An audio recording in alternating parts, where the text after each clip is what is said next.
ya no sirves para nada. Esas fueron las palabras exactas de mi hijo Mateo, el mismo niño al que le enseñé a amarrarse los zapatos, el mismo joven por el que vendí mis herramientas más queridas para que pudiera ir a la universidad. Me lo dijo aquí, en esta misma casa que levanté con mis propias manos, ladrillo sobre ladrillo, mientras su esposa, Sofía, me miraba con una sonrisita de satisfacción. Creen que soy un estorbo, un mueble viejo que ocupa espacio en el cuarto del fondo. No saben que cada grieta de estas paredes guarda un eco de mis sacrificios, y que la viga maestra de este hogar no es de madera ni de acero, sino de una promesa que le hice a su madre antes de que se me fuera. Creen que me han despojado de todo, pero se equivocan. Mi nombre es Roberto Vargas, tengo 74 años y mis manos, aunque hoy tiemblan, son el mapa de una vida de trabajo duro. Fui albañil, maestro de obra. Me conocen en el barrio como un hombre de palabra, de esos que construían para que durara toda la vida. Ahora vivo arrinconado, tolerado. Siento el peso de la invisibilidad, la vergüenza de escuchar sus planes a través de la puerta. Planean demoler mi pequeño taller, mi último refugio, para construir una piscina. Una piscina. Quieren borrar mi historia con cloro y azulejos importados, sin entender que la verdadera estructura de esta familia la construí yo con cemento y sudor, con un amor que ellos han decidido olvidar por completo para perseguir una vida de apariencias. La traición más dolorosa no fue la amenaza de echarme a un asilo barato para quitarse el problema de encima. El verdadero golpe, el que me partió el alma, fue la frialdad en la mirada de Mateo. Ya no había rastro del niño que se acurrucaba en mis brazos cuando había tormenta. Ahora solo veía a un extraño con prisa, un hombre que me mira por encima del hombro, avergonzado de mi ropa gastada y mis manos ásperas. Esa frase, «ya no sirves para nada», fue el martillazo final sobre el ataúd de mi esperanza. Fue la confirmación de que para él yo ya estaba muerto, y mi presencia era solo el incómodo recordatorio de un pasado que prefiere enterrar bajo una capa de lujo y modernidad. Escucha esta historia hasta el final y dime qué harías tú en mi lugar. Cuéntame también desde qué ciudad me estás escuchando.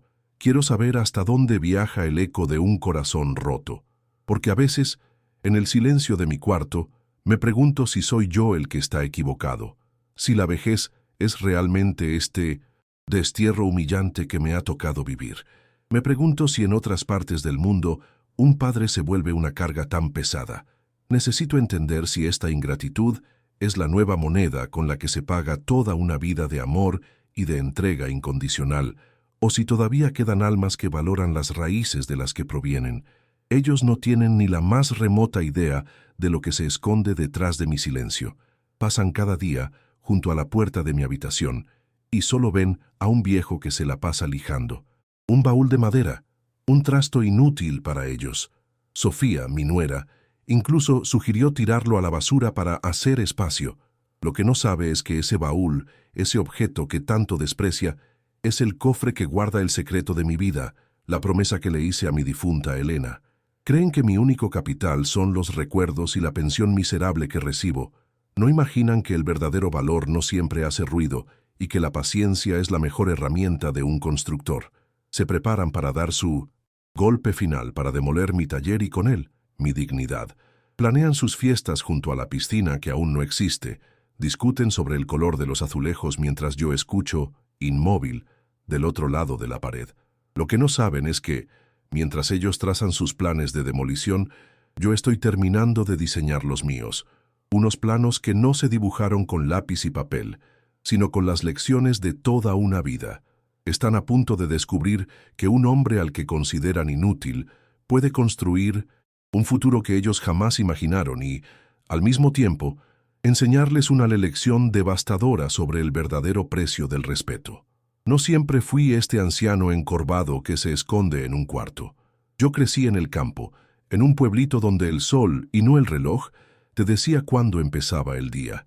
Mis primeras herramientas no fueron la pala ni el martillo, sino mis propias manos para arrancar las malas hierbas de la tierra. Recuerdo el olor a tierra mojada al amanecer y el sabor del pan que mi madre horneaba. La vida era dura, no lo niego, pero Tenía una dignidad distinta, una certeza. Aprendí que la cosecha solo llega después de una larga siembra y que el sudor en la frente era una medalla. Fue allí donde nació mi sueño de la gran ciudad, un lugar que imaginaba lleno de edificios que llegaban hasta el cielo. Llegar a la ciudad fue como nacer de nuevo, pero sin el abrazo de una madre. El ruido me aturdía. Las caras de la gente pasaban como un río anónimo y yo era solo una piedra en el fondo. Dormí en pensiones baratas que olían a humedad y soledad, haciendo trabajos que nadie quería, pero cada noche miraba por la ventana las luces de las construcciones, esas estructuras gigantes que crecían hacia las nubes, y sentía que me llamaban. Fue en una de esas obras donde pedí mi primera oportunidad, no para ganar dinero, sino para aprender el secreto de cómo se podía levantar algo tan grande desde la nada. Sentí que si aprendía a construir muros, podría construirme un futuro. Empecé desde abajo, como todos, cargando sacos de cemento que me dejaban sin aliento, pasando ladrillos hasta que las manos me sangraban. El cuerpo me dolía cada noche, pero mi espíritu se fortalecía, porque por primera vez veía el resultado tangible de mi esfuerzo. Una pared que no existía por la mañana estaba firme y derecha por la tarde gracias a mi sudor. Los maestros de obra más viejos, hombres rudos y de pocas palabras, empezaron a respetarme, no por mi fuerza, sino por mi silencio y mi manera de mirar el trabajo.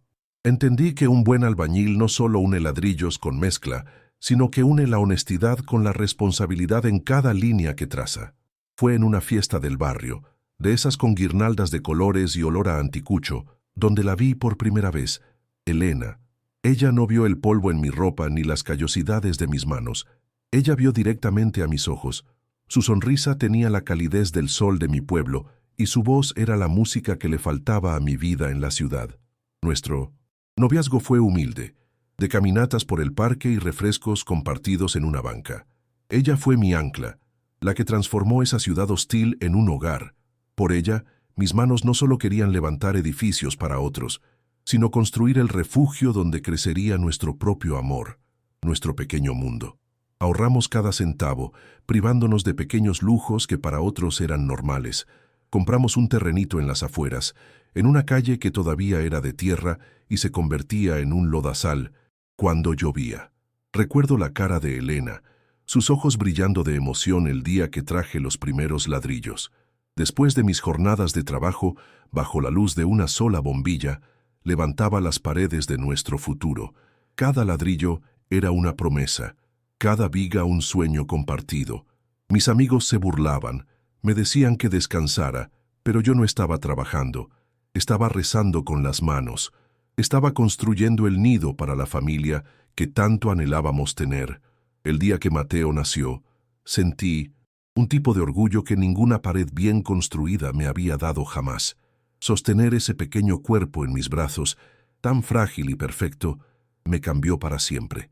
Le juré en silencio, mientras dormía en el pecho de Elena, que sus manos nunca conocerían la aspereza del cemento.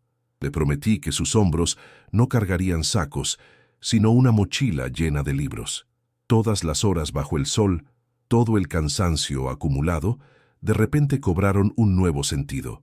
Ya no trabajaba para mí ni para Elena, trabajaba para él, para su futuro, para que tuviera las oportunidades que a mí me fueron negadas desde la cuna.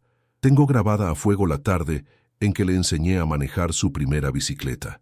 La calle de tierra era nuestro campo de entrenamiento. Se caía, se raspaba las rodillas y lloraba de frustración. Yo, con una paciencia que solo un padre conoce, le levantaba una y otra vez, limpiaba sus lágrimas y le decía, «Vamos, campeón, una vez más». Cuando por fin logró mantener el equilibrio y pedaleó solo, gritando de alegría, sentí que mi corazón se salía del pecho. Verlo avanzar libre y feliz por el camino que yo había aplanado para él era mi mayor recompensa. Era un momento simple, pero para mí significaba que estaba cumpliendo mi promesa.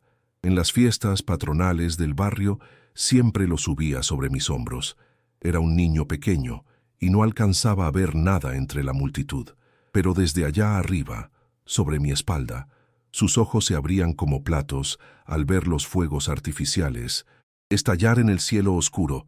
Yo no miraba las luces, lo miraba a él. Veía el reflejo de los colores en su cara de asombro y me sentía el hombre más fuerte y más rico del mundo, porque en ese instante yo era su torre, su mirador personal. Le estaba dando una perspectiva más alta de la vida, literalmente. Creí ingenuamente que siempre recordaría quién fue el hombre que lo levantó para que pudiera ver las estrellas. El sacrificio más grande llegó cuando lo aceptaron en la universidad. La matrícula era una fortuna que no teníamos.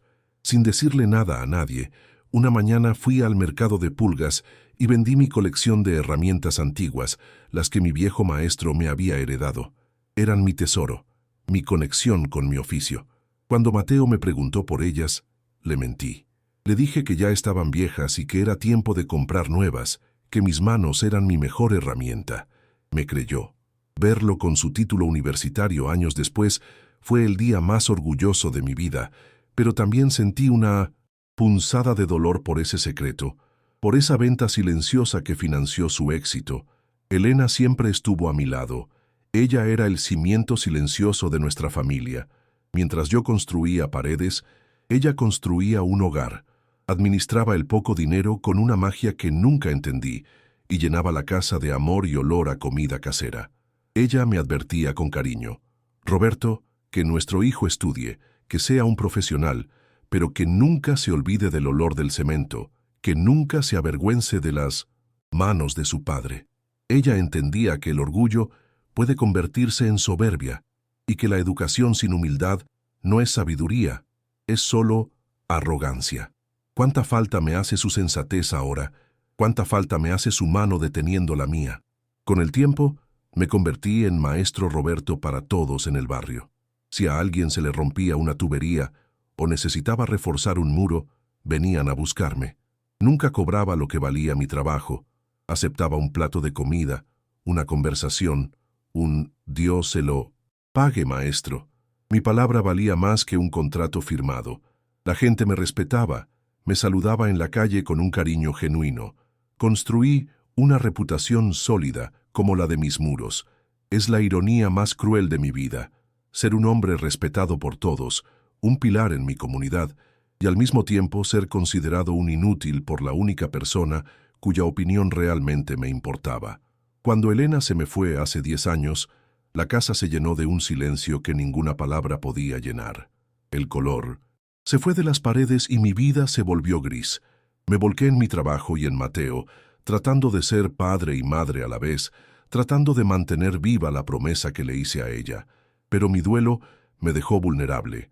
Fue en ese vacío que Sofía, mi nuera, encontró el espacio perfecto para sembrar su veneno. Poco a poco, con comentarios sutiles y miradas de desdén, empezó a construir un muro entre mi hijo y yo, un muro que, a diferencia de los míos, no estaba hecho de ladrillos, sino de ingratitud y vergüenza. Todo se empezó a derrumbar el día que Mateo trajo a Sofía a casa por primera vez. Llegó con su ropa cara y una sonrisa que no le llegaba a los ojos. Recorrió la sala, mis muebles, las fotos de Elena, con una mirada que no era de curiosidad, sino de tasación, como si estuviera calculando el valor de todo, incluyéndome a mí. Recuerdo su primer comentario, mirando una repisa que yo mismo había tallado. ¡Qué rústico todo! No lo dijo con maldad, sino con una distancia fría, la misma distancia que, sin saberlo, comenzaría a poner entre mi hijo y yo.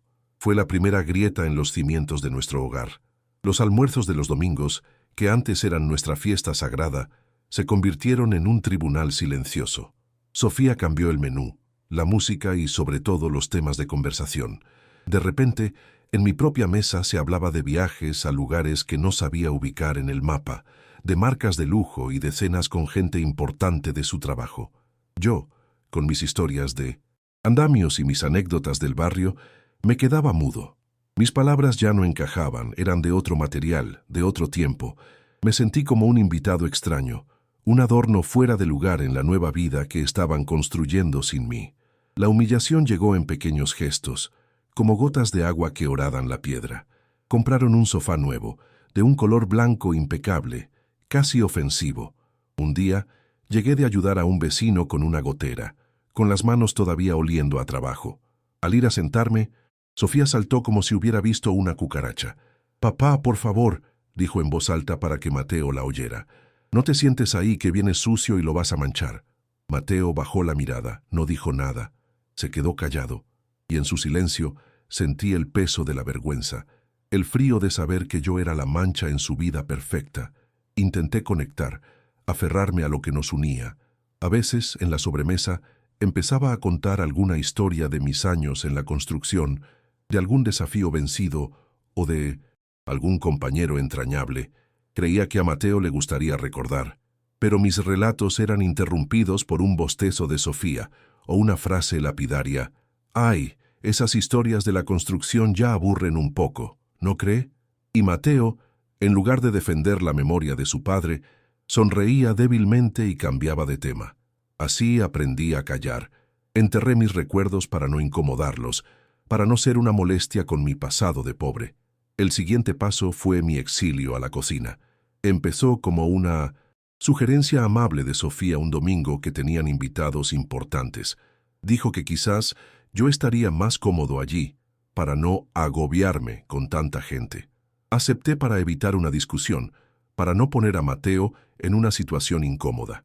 Ese fue el principio del fin. A partir de ese día, mi lugar oficial durante las reuniones familiares fue la cocina.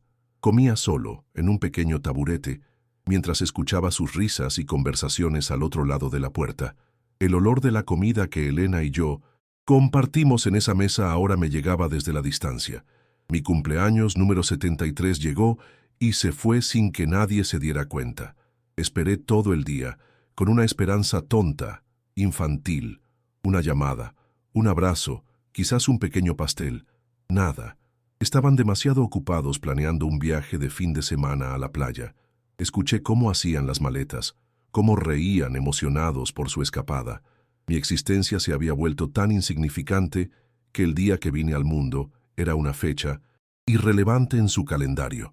Esa noche me comí un pan dulce a solas en mi cuarto y soplé una vela imaginaria pidiendo un solo deseo: entender en qué momento me había vuelto invisible. Las fotografías de las paredes empezaron a desaparecer de a poco, de una manera casi quirúrgica. Primero quitaron la foto grande de mi boda con Elena, la reemplazaron con un cuadro abstracto que no decía nada. Luego, las fotos de Mateo de niño, jugando en la calle de tierra, también se fueron. En su lugar, colgaron imágenes de ellos dos en París, en Nueva York, sonriendo en un mundo al que yo no pertenecía. Estaban borrando sistemáticamente la historia de la familia, eliminando la evidencia de nuestros orígenes humildes. Querían una casa sin memoria, un hogar sin raíces, y yo era la raíz más profunda y molesta. Cuando mi espalda empezó a dolerme más de la cuenta y una tos seca se apoderó de mis noches, ellos lo notaron. Pero como quien nota una mancha de humedad en la pared, era una molestia, un problema más que añadir a la lista. «Deberías ir al médico, papá», me decía Mateo con prisa, mientras se anudaba la corbata para irse a trabajar.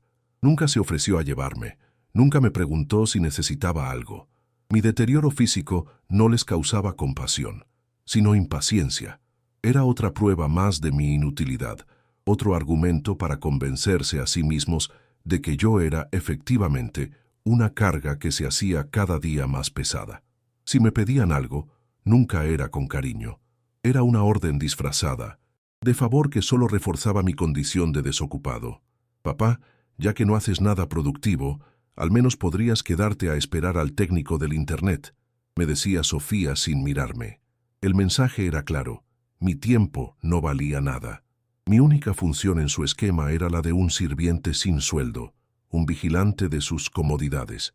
Yo, que había pasado mi vida entera siendo productivo, que había levantado edificios enteros con mis manos, ahora era reducido a un nini. Ni trabajo, ni sirvo para nada.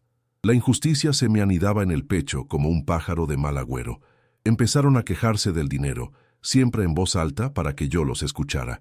«Mantener esta casa tan vieja cuesta una fortuna», decía Sofía mientras revisaba las cuentas. «El impuesto predial subió otra vez», se lamentaba Mateo. Me hacían sentir como un inquilino moroso, como si mi pequeña pensión no fuera suficiente para cubrir el gasto de mi propia existencia. Se olvidaban convenientemente de que vivían bajo el techo que yo construí, en la tierra que yo pagué con años de sudor. Me echaban en cara el costo de la vida mientras disfrutaban del patrimonio que yo les había regalado por amor. Podría culpar de todo a Sofía, a su corazón frío y calculador, pero en el fondo de mi alma rota, sé que la verdadera daga que me desangra es el silencio de mi hijo. Sofía es una extraña, una pieza ajena que llegó a destruir, pero Mateo es mi sangre, mi obra, mi muchacho. Cada desprecio de ella, cada humillación, era una pregunta que yo le lanzaba con la mirada, y él respondía apartando sus ojos de los míos. Su cobardía era el martillo que clavaba cada insulto en mi corazón. El hombre fuerte y noble que yo había criado se había disuelto en este ser débil que no se atrevía a defender a su propio padre. La forma en que me miraba cambió tan lentamente que al principio no me di cuenta. La admiración de la niñez se convirtió en el afecto de la juventud. Luego vino la indiferencia de la vida adulta y, finalmente, la fase actual, el fastidio. Cuando nuestros ojos se cruzan por accidente en el pasillo, veo una chispa de vergüenza en los suyos, pero la apaga de inmediato con una capa de hielo, de dureza. Esa mirada me duele más que cualquier palabra. Es el reflejo de mi fracaso. Me dice que no solo he perdido su respeto, sino que también he perdido a mi hijo para siempre. Mi único santuario era el pequeño taller del patio trasero, una construcción improvisada con láminas y madera vieja. Allí, dentro entre el olor a aserrín y a aceite, yo no era el viejo inútil. Yo era otra vez el maestro Roberto. Pasaba las horas reparando una silla coja para una vecina, lijando una mesita vieja, o simplemente acariciando la madera de mi baúl secreto. Mis manos, aunque temblorosas, allí recuperaban su propósito. Ese pequeño espacio era mi patria, el último pedazo de mi mundo donde mi identidad y mi dignidad seguían intactas, lejos de las miradas críticas y las palabras hirientes. Fue en una de esas noches de insomnio que los escuché. Hablaban en susurros en la sala, creyendo que el viejo ya dormía su sueño de justo. Discutían los detalles de la remodelación. «Tenemos que demoler ese mugrero del patio», dijo Sofía. «Afea todo el jardín y no sirve para nada». Escuché a Mateo responder: «Sí, tienes razón. Con una piscina aquí, el valor de la casa se va a las nubes». La palabra «mugrero», para describir mi taller, mi refugio, se me clavó en el pecho. Hablaban de mi pequeño mundo con un desprecio tan casual, con una frialdad tan absoluta, que sentí como el suelo desaparecía bajo mis pies.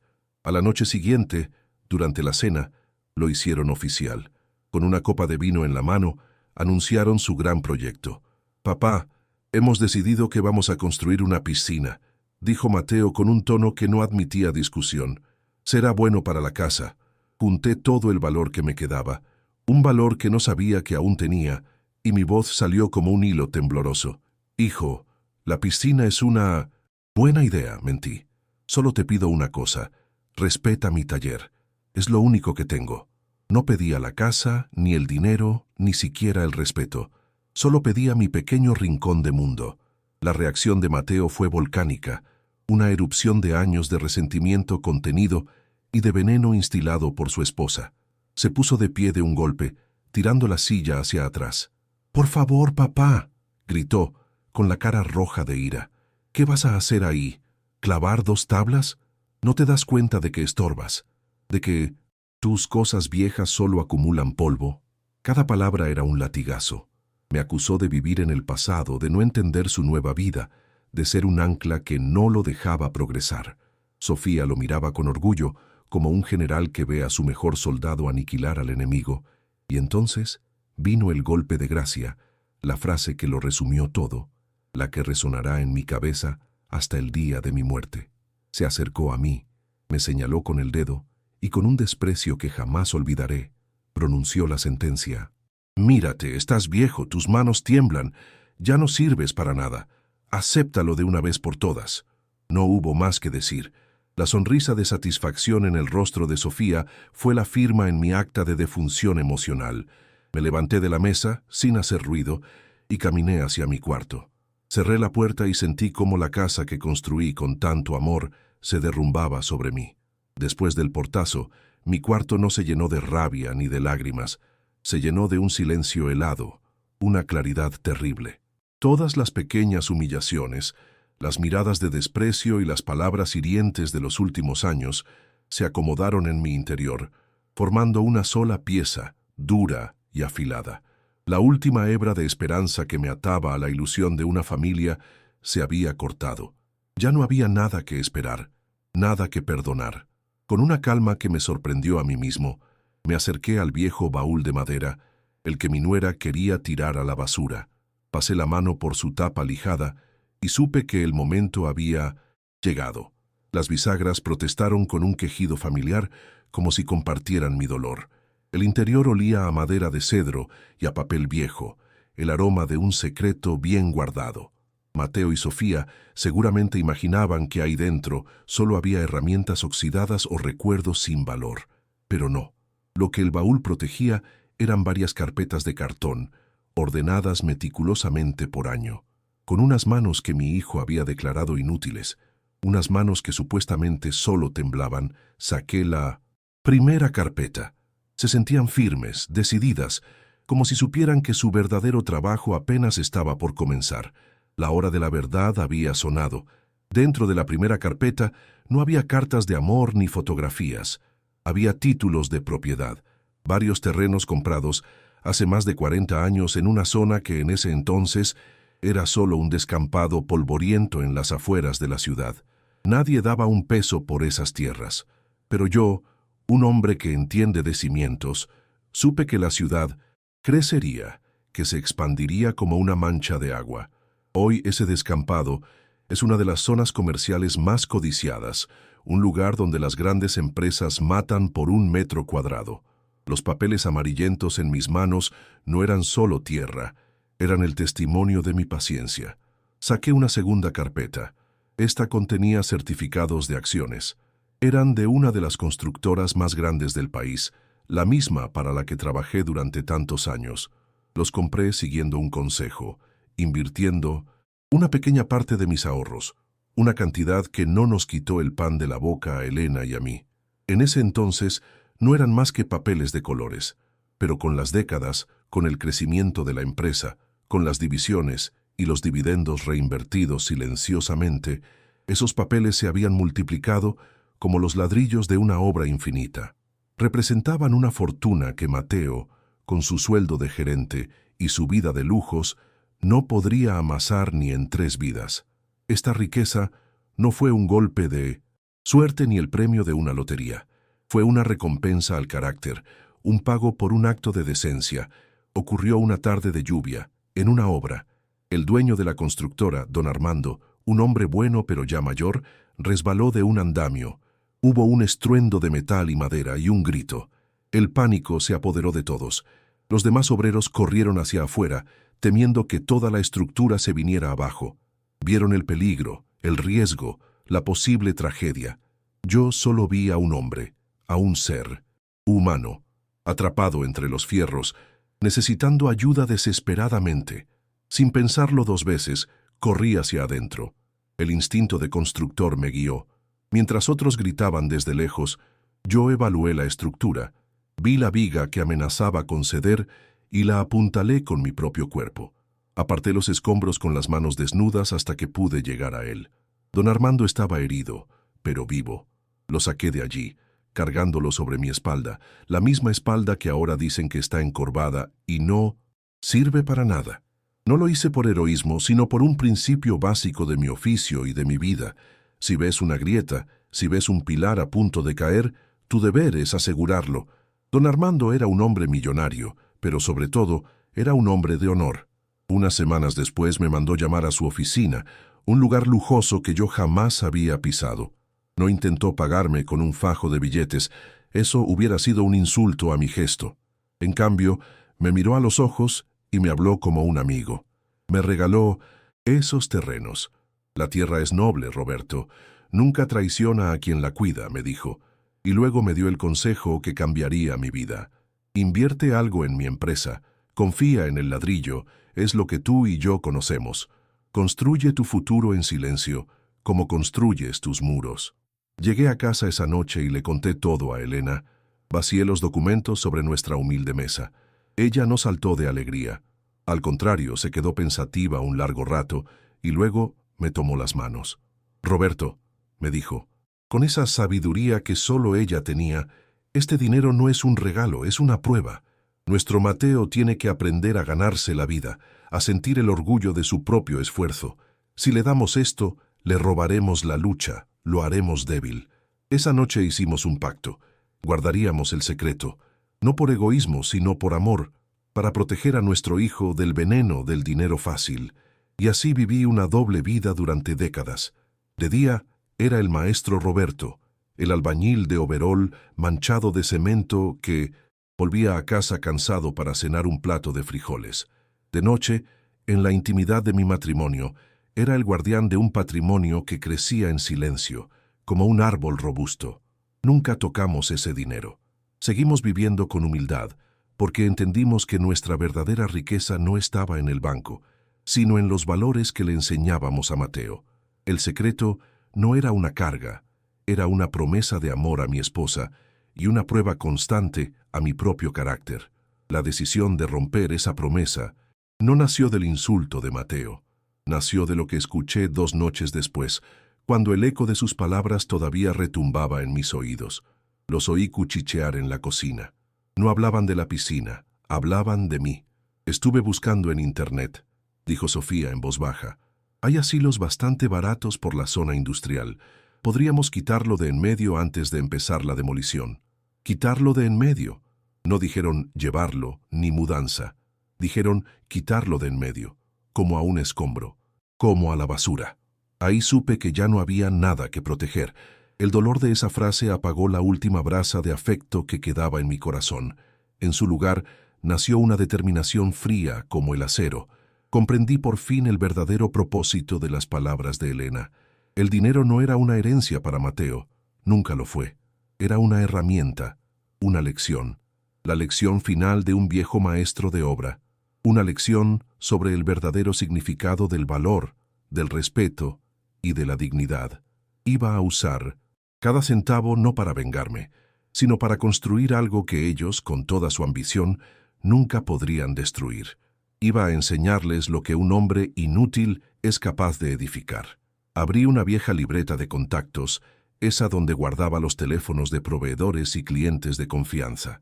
Mis dedos, manchados de una vida de trabajo, recorrieron las páginas amarillentas hasta que encontraron un nombre: Arturo Benítez, abogado. Un buen hombre al que ayudé a construir el techo de su primera oficina, cuando no era nadie. Descolgué el teléfono, ese aparato que casi nunca usaba, y marqué el número. Mi pulso era firme. «Arturo, buenas tardes», dije, con una voz que sonaba más fuerte que nunca. «Habla Roberto Vargas». «Sí, el albañil. Te llamo porque necesito tu ayuda. Es hora de empezar a construir algo nuevo». La oficina de mi amigo Arturo olía a libros y a justicia. No llegué como un hombre que busca venganza, sino como un constructor que va a iniciar su obra maestra. Le extendí los documentos sobre su escritorio de caoba y le expliqué mi plan sin levantar la voz, con la precisión de quien ha trazado un plano en su cabeza 1000 veces. No quería destruir a mi hijo, quería construir algo que él nunca pudiera comprar. Quería que mi legado no fuera dinero en una cuenta, sino oportunidades en las manos de jóvenes que, como yo, solo necesitaban un primer ladrillo para empezar.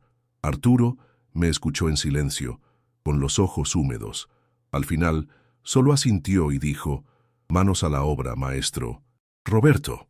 En menos de una semana, mi promesa a Elena cobró vida legal. Ante un notario, firmé el acta constitutiva de la Fundación Elena Vargas. Elegí su nombre porque ella fue la verdadera arquitecta de nuestros valores, la que siempre me recordó que la riqueza más grande es un corazón humilde. El propósito de la fundación era simple y directo: otorgar becas completas a jóvenes sin recursos para que estudiaran oficios dignos: albañilería, carpintería, electricidad, arquitectura técnica. Quería devolverle al mundo constructores, gente que supiera crear con sus manos, gente que entendiera que el orgullo se edifica, no se hereda. Era mi homenaje a una vida de trabajo. La primera obra de la fundación sacudió al barrio entero.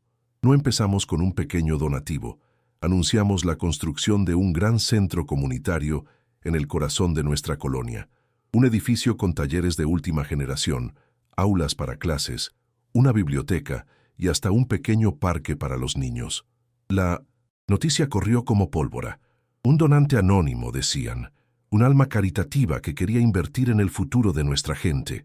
La comunidad vibraba de emoción y gratitud. Nadie sospechaba que el benefactor era el mismo viejo que veían barrer la acera en silencio cada mañana. La justicia, a veces, hace sus mejores obras desde el anonimato. Mateo y Sofía se enteraron como se enteran los reyes destronados de las revoluciones por el periódico. Una mañana, Sofía leía el diario local con su habitual aire de superioridad hasta que un titular la congeló. Misterioso filántropo invierte millones en centro comunitario. Leyó el artículo con avidez y entonces vio el nombre que la hizo palidecer. El proyecto será administrado por la recién creada Fundación Elena Vargas. El apellido, el nombre de su suegra muerta, fue una bofetada. Conectó los puntos con una velocidad aterradora. Miró a Mateo, que tomaba su café, y le pasó el periódico con la mano temblando. El mundo se les vino abajo. Tinsy, pánico se apoderó de mi hijo. Lo imagino corriendo al teléfono, llamando a contactos, investigando en Internet los registros públicos. Cada descubrimiento era un nuevo martillazo a su soberbia. Los terrenos, cuyo valor ahora era astronómico. Las acciones de la constructora, un gigante del mercado. La fundación, el abogado. La verdad lo arrolló como una locomotora. Su padre, el viejo inútil, el estorbo del cuarto trasero, era obscenamente rico. La dimensión de la fortuna que había despreciado era tan vasta, tan inalcanzable, que debió sentir un vértigo de codicia y desesperación. Sofía, a su lado, seguramente calculaba ya los vestidos y viajes que se le acababan de escapar de las manos.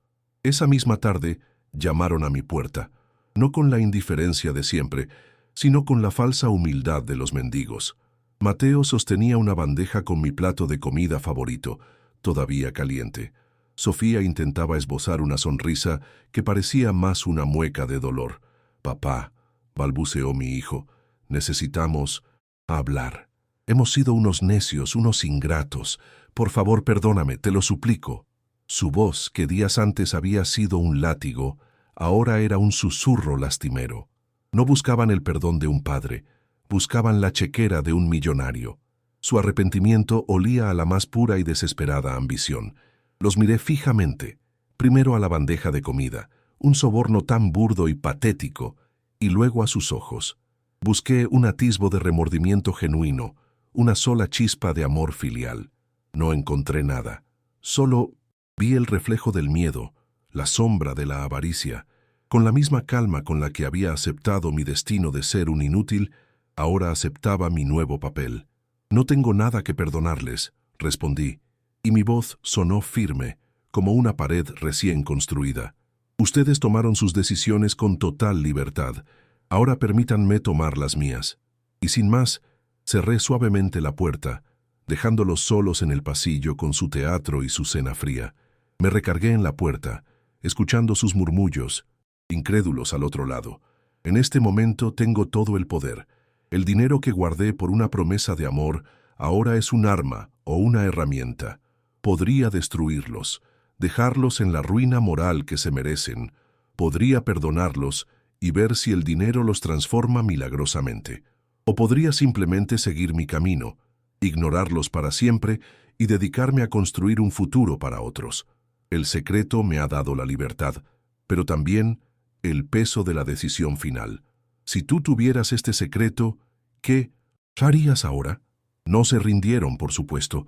La codicia es más persistente que el amor. Los días siguientes fueron un desfile de intentos de manipulación. Dejaban regalos absurdos frente a mi puerta. Una botella de vino caro, una camisa nueva, cosas que gritaban dinero. Mateo me enviaba mensajes de texto larguísimos, llenos de recuerdos inventados y promesas vacías. Sofía llegó al extremo de fingir un ataque de llanto en el pasillo, gritando que ella tenía toda la culpa, que era una mala mujer, y que yo debía perdonar a su pobre esposo. Pero yo ya no era público para su teatro. Me había convertido en un muro de silencio que ellos mismos me enseñaron a construir. Hoy fue la inauguración del Centro Comunitario Elena Vargas. No quise sentarme en la primera fila con los políticos y los periodistas.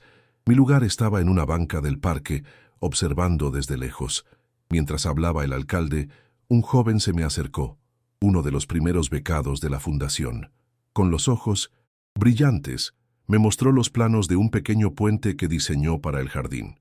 «Maestro Roberto», me dijo, «¿usted cree que la estructura aguantará?» En ese momento, lo supe. Había ganado. Mateo y Sofía viven ahora en una prisión de lujo. La comunidad, que conoce la verdad a medias, con esos retazos que se filtran, los mira con un desprecio helado. Su ruina no es económica, es moral. Viven con el fantasma de su ingratitud en la casa que ahora les parece una jaula, rodeados de una riqueza que no puede comprarles ni una sola mirada de respeto. Desde mi banca, veo a los jóvenes reír, estudiar, trabajar con las manos. Veo vida donde antes solo había un terreno baldío. Entiendo que mi verdadera fortuna nunca estuvo en los papeles del baúl, sino en el conocimiento que tengo en las manos y en el corazón. A mi hijo no lo desheredé del dinero, lo desheredé de la oportunidad de aprender el valor de ese conocimiento. El legado más grande que un hombre puede dejar no es una cuenta bancaria, sino una lección de vida. Miro al cielo, buscando el rostro de mi Elena y le sonrío. Siento que está aquí, que ve a nuestra nueva familia, a todos estos hijos y nietos que la vida me ha regalado. Ya no soy un viejo inútil, soy un constructor, y esta es mi mejor obra. Mi historia llega a su fin, pero sé que no es la única. Sé que en el mundo hay muchos padres silenciosos y muchos hijos olvidadizos. La dignidad es el último tesoro que nos queda cuando creemos haberlo perdido todo. Es el cimiento que nadie puede demoler, por más piscinas que quieran construir encima. He aprendido que el respeto no se exige, se inspira, y que el amor verdadero se demuestra en los sacrificios, no en las palabras. Yo encontré mi paz, no en la venganza, sino en la creación. Si esta historia tocó tu alma, dime desde qué ciudad me estás escuchando. Quiero saber si allá también hay corazones que todavía entienden lo que es la dignidad.